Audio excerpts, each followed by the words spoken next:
बच्चों, अब हम लोग फिगर इट आउट 5 करेंगे। तो सबसे पहले क्वेश्चन देख लेते हैं। Shape A has an area of 18 square units and shape B has an area of 20 square units.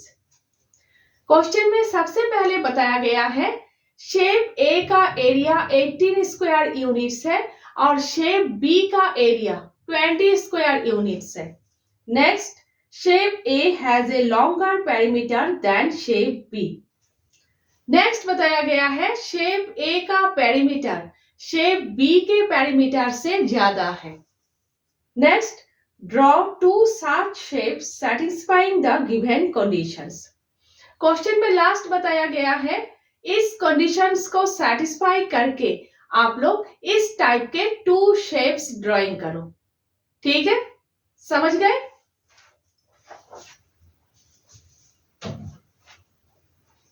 तो देखिए क्वेश्चन में क्या बताया गया है, 2 शेप्स आप लोगों को ड्राइंग करना है। शेप A का एरिया 18 स्क्वायर यूनिट्स है और शेप B का एरिया 20 स्क्वायर यूनिट्स है। इस तरह से ड्राइंग करना है कि शेप A का पेरीमीटर शेप B के पेरीमीटर से ज्यादा हो। ठीक है, तो सबसे पहले लिख लेते हैं दोनों फिगर्स के एरिया जो दिए हुए हैं। Area of shape A equal 18 square units. Next, area of shape B equal 20 square units. ठीक है, कंडीशन क्या है, शेप A का पेरीमीटर शेप B के पेरीमीटर से ज्यादा होना चाहिए। तो लिख लेते हैं perimeter of shape A greater than perimeter of shape B। ये लाइन आप लोग यहां पर लिखेंगे, perimeter of shape A greater than perimeter of shape B। ठीक है, सबसे पहले हम लोग शेप A ड्राइंग करेंगे। एरिया 18 स्क्वायर यूनिट से, पेरीमीटर ज्यादा होना चाहिए शेप B से। ठीक है, तो देखिए एरिया अगर 18 स्क्वायर यूनिट्स हो, area means length into width, तो लेंथ और विड्थ क्या क्या होना चाहिए। तो देखिए 1 इंटू 18, 2 इंटू 9, 3 इंटू 6। ठीक है, तो इनमें से कौन सा लेंगे हम लोग, 1 इंटू 18। क्यों? अगर आप लोग पीछे से करके आ रहे हो तो ऑलरेडी आप लोगों को पता होगा लेंथ और विड्थ के बीच में डिस्टेंस जितना ज्यादा, लेंथ और विड्थ के बीच में डिस्टेंस जितने ज्यादा, पेरीमीटर उतने ज्यादा।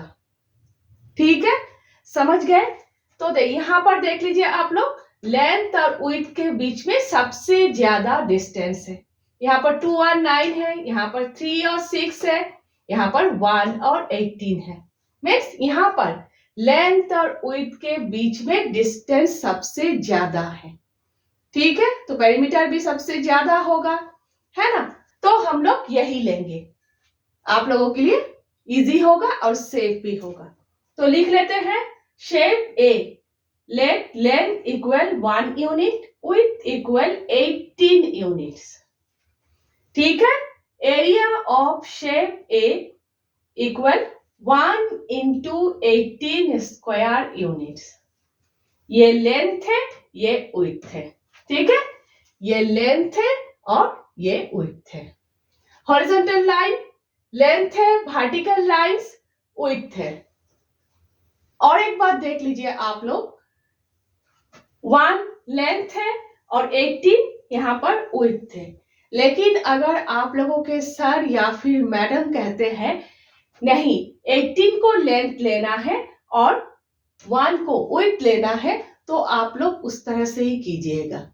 लेकिन फिगर इस तरह से होगा, तब ऐसा नहीं, तब इस तरह से होगा।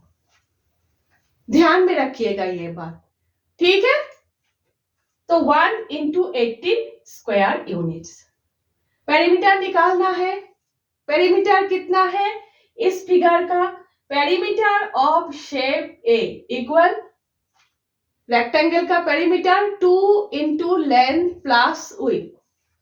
तो shape A equal 2 into length ये है, विड्थ ये है, तो 2 इंटू 1 प्लस 18। अब सॉल्व कीजिए। नेक्स्ट इक्वल 2 इंटू, दोनों को प्लस करने से 19 है, तो 2 इंटू 19, दोनों को मल्टीप्लाई करने से 38 है, 38 यूनिट्स।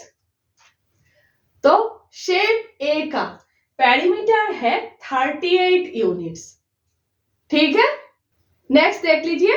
अब शेप बी, शेप बी अब हम लोगों को ड्राइंग करना है।